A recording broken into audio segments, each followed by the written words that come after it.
You're watching ETN, where we don't do news, we just talk entertainment. Share and subscribe. Hey guys, welcome to Entertainment Talk Nation. This is Rob. This video, we're going to do our review for Gotham episode entitled The Penguin's Umbrella. And boy, has the umbrella just broke open. So finally, you know, a lot of you who have been here for a while know that when I do a review for a show, if it's a brand new show, I tend to take about 5 to 6 episodes before I determine whether or not I'm going to keep going. And I took this approach last year with Agents of S.H.I.E.L.D. when I reviewed season 1. And everybody, like the first episode said, oh, this show is crap. And I said, well, I'm going to give it some time. And then it got really good. And obviously, it's a very good show now.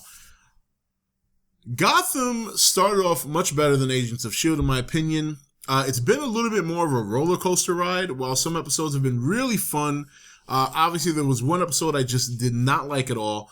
But overall, it's been a decent show so far. Well, after tonight, this show, I mean, wow. I don't think anyone saw that coming. So this episode, we got to see the aftermath of the revelation that Jim did not kill Oswald Cobblepot the Penguin, and all hell broke loose. And, you know, I gotta say, there's still areas to criticize. I mean, first of all, I've always said that I find it hard to believe that Jim is the only one literally in a whole city that seems to be uncorruptible. And when, I think his name was Victor Zsasz, when he came into the precinct and he told everyone to leave and everyone left, it's like, really? Not one or two motherfuckers stood back? I mean, everyone is sold out like that? But be that as it may, it also shows just how resilient and clever Jim Gordon is, as he barely got away with his life and put together a plan with the two cops from MCU. I know one was named Christmas, and then the Spanish lady whose name I always want to say Martinez, but I know it's not Martinez, because that's what I think about from the movie. But yeah. But anyway, the two MCU cops, and they got him and they saved his ass. You know, it's funny. And when they came to save him, the first thing I thought was, man, if Bruce Wayne comes to save this guy, I'm gonna lose it. You know, like I would have been like, okay, really? But you know, be that as it may, it was the MCU crew, and that made much more sense, and was very happy with that kind of result.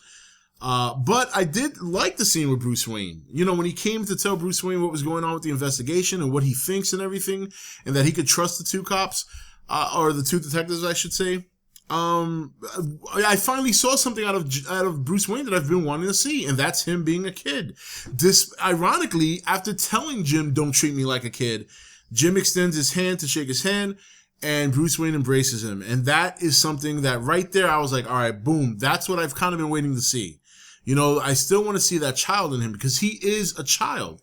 So that was a good scene. For me personally, that was a big deal. I know probably, yeah, so what? He hugged him. For me, it's a big deal because of how I've been looking at Bruce Wayne from my perspective. But the episode was great. And it was nice to see Bullock get on the same page as Jim. And, you know, anybody would think, oh, maybe he's doing that because he's going to turn on him. You know, that didn't actually cross my mind at all, because he said it himself. He says, you know, I'm a dead man anyway, just for the fact that you did not kill him and I allowed that to happen. I didn't follow up and check the floating body. And it was nice to see Bullock kind of get on the same page after really being pissed off at Jim. And you can tell he was pissed off at Jim in such a way that it almost like he was disappointed, not because, you know, not really because he knew what would happen to him. Almost like, you know, I mean, because after working together for a while, you know, they've got to build some sort of relationship.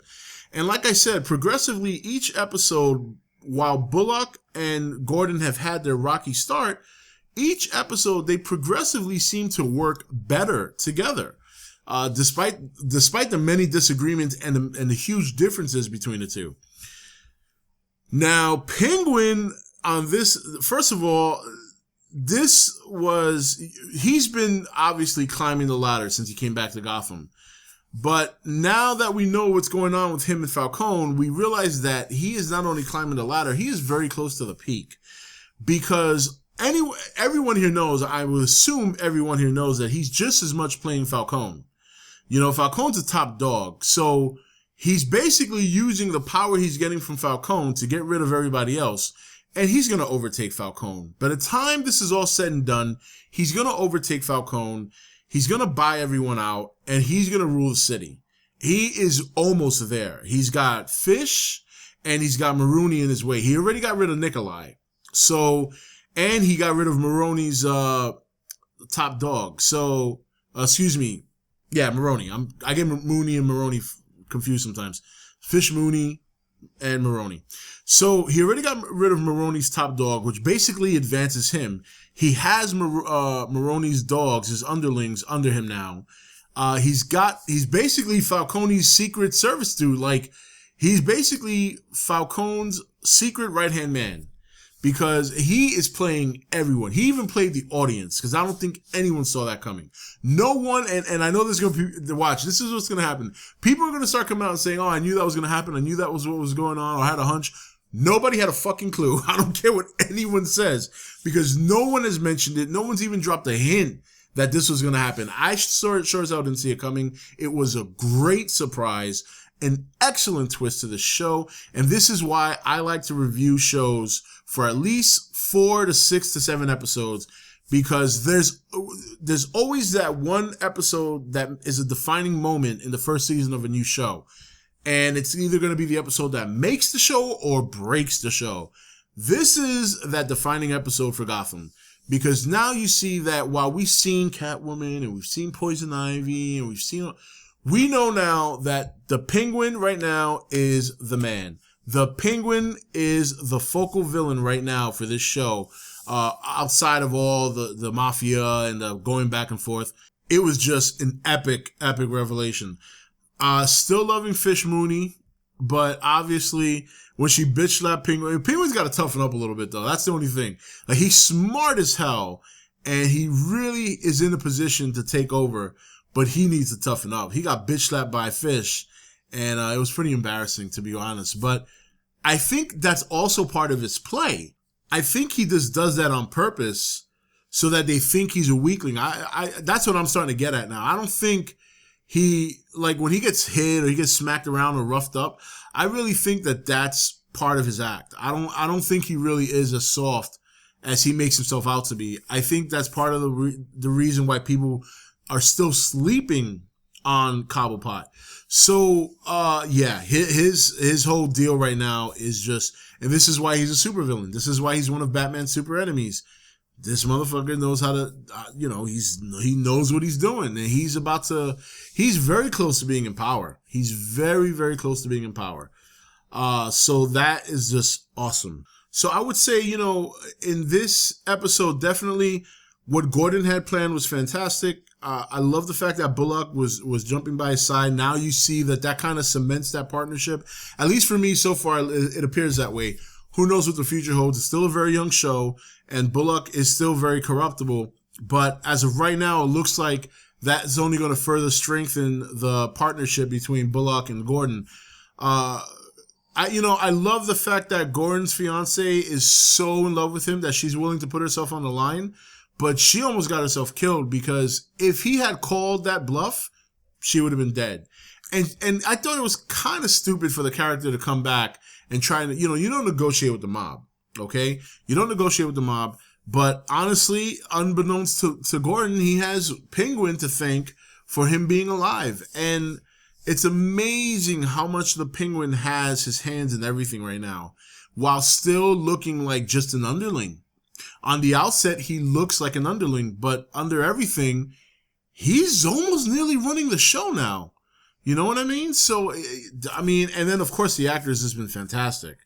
So I'm very, very happy with this episode. I'm very happy with the direction the show is going in now. There were some questionable things, but a lot of the things that happened have been leading up to this point. And it's nice to see now that everything's out in the open in terms of what's going on with the Penguin. We still have, obviously, the Wayne mystery. Obviously, Wayne Enterprises is involved in a lot. And you're going to get to a point where basically the Penguin is going to have Falcone and Maroni's men fight each other off, weaken them both, and Penguin's going to step in and take over the whole show. So, very good episode. I thought it was really good. Great performances. and a very good story and a very good pickup after the way things left off. You know, sometimes when the show leaves off with a great cliffhanger, it doesn't follow up with a very good episode or a very satisfying episode. This episode was very, very satisfying after the cliffhanger that we were left with last week in regards to everybody finding out that Gordon did not kill Cobblepot. And this show delivered on all the goods. That revelation towards the end of the episode that all this time Penguin has been working for Falcone was fucking just genius. Genius. So anyway, guys, that's it for this review. So how did you feel about this episode? I can't imagine too many people hating it. It was a fantastic episode. And comment down below. Let me know what you thought of it. And what do you think is going to happen going forward? This is Rob signing off for ETN, where we don't do news. We just talk entertainment. Take it easy.